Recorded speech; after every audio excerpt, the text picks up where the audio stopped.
الحمدللہ رب العالمین والعاقبۃ للمتقین والصلاۃ والسلام علی سید الانبیاء والمرسلین اما بعد اعوذ باللہ من الشیطان الرجیم بسم اللہ الرحمن الرحیم وقالوا لن تمسنا النار الا ایاما معدودہ قل اتخذتم عند اللہ عہدا فلن یخلف اللہ عہدہ ام تقولون علی اللہ ما لا تعلمون صدق اللہ العظیم اللہم صلی علی سیدنا و مولانا محمد معدن الجود والکرم وآلہ وصحبہ وبارک وسلم الصلاۃ والسلام علیک یا سیدی یا رسول اللہ وعلی آلک واصحابک یا سیدی یا حبیب اللہ۔ حمد و صلاۃ کے بعد باصلاحیت آدمی، باوقار آدمی، پڑھا لکھا آدمی اور اللہ تبارک و تعالیٰ کی عطاؤں سے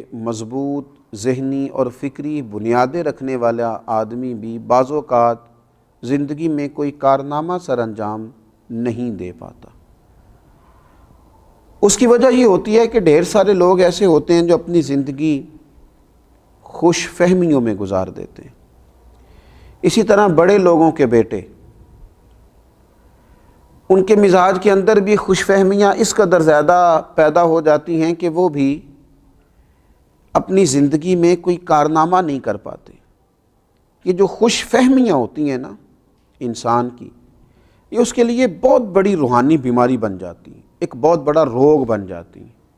خود بخود کچھ لوگ اپنے لیے کچھ چیزوں کا تعین کر لیتے ہیں، کچھ معاملات طے کر لیتے ہیں کہ یہ فلاں چیز میرے پاس الحمدللہ موجود ہے، اور خوش فہمی ایک بہت بڑا حجاب بن کر آنکھوں کے سامنے آ جاتی۔ اور جس دور میں میں اور آپ رہ رہے ہیں، اس دور میں تو ڈھیروں لوگ ہیں جو خوش فہمیوں کا شکار ہیں۔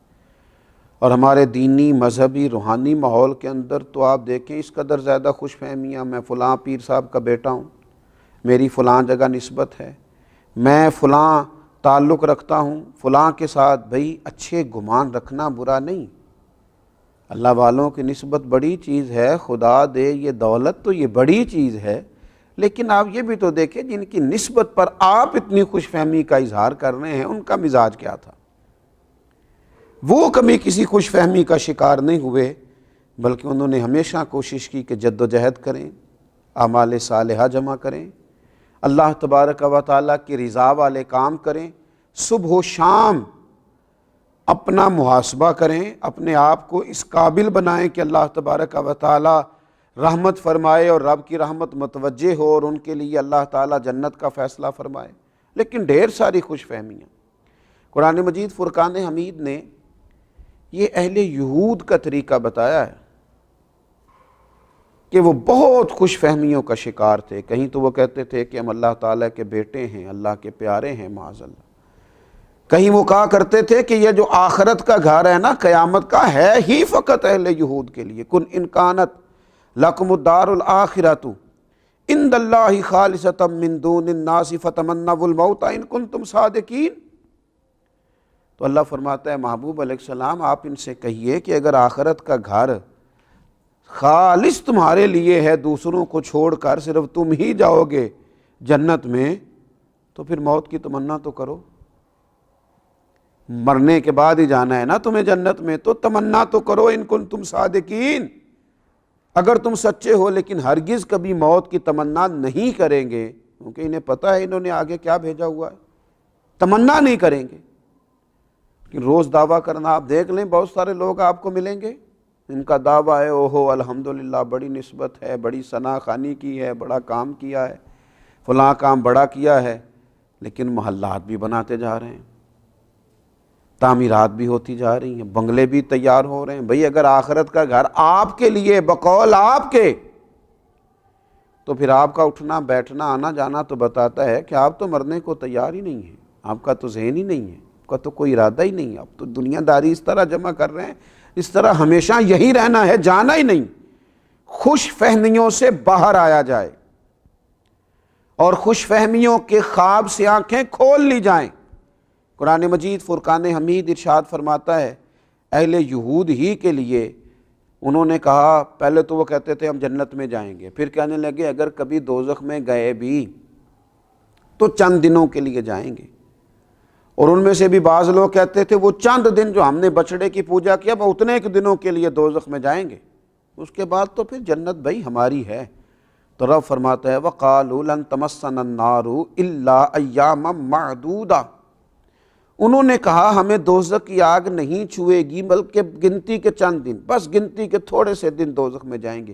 قُلْ أَتَّخَذْتُمْ عِندَ اللَّهِ عَهْدًا فَلَن يُخْلِفَ اللَّهُ عَهْدَهُ، آپ ان سے فرمائیے کیا تم نے اللہ کے پاس سے کوئی عہد لیا ہے؟ اگر تو تم نے کوئی وعدہ لیا ہے اللہ سے تو پھر تو اللہ تعالیٰ اپنے وعدے کی مخالفت نہیں کرے گا۔ ام تقولون علی اللہ ما لا تعلمون، یا تم اللہ کے متعلق کوئی ایسی بات کہتے ہو جو تم جانتے ہی نہیں، بلا وجہ کی خوش فہمیوں میں مبتلا ہو۔ خوش فہمیوں میں کبھی مبتلا نہ ہو، زندگی حقیقت پسندانہ گزاریں، من آنم کے من دانم، چومتے رہیں لوگ آپ کے ہاتھ، لگتے رہے آپ کے نعرے، چھپتے رہیں آپ کے اشتہار، ہوتی رہے آپ کی تعریفیں، نہ آپ کبھی کسی خوش فہمی کا شکار نہ ہو۔ من آنم کے من دانم، آپ جو ہیں اس کا آپ کو پتہ ہونا چاہیے، آپ کے سجدوں میں کمی نہ آنے پائے، آپ کے استغفار میں کمی نہ آنے پائے، آپ اپنے رب کو راضی کرنے میں کبھی کسی سستی کا اظہار نہ کریں۔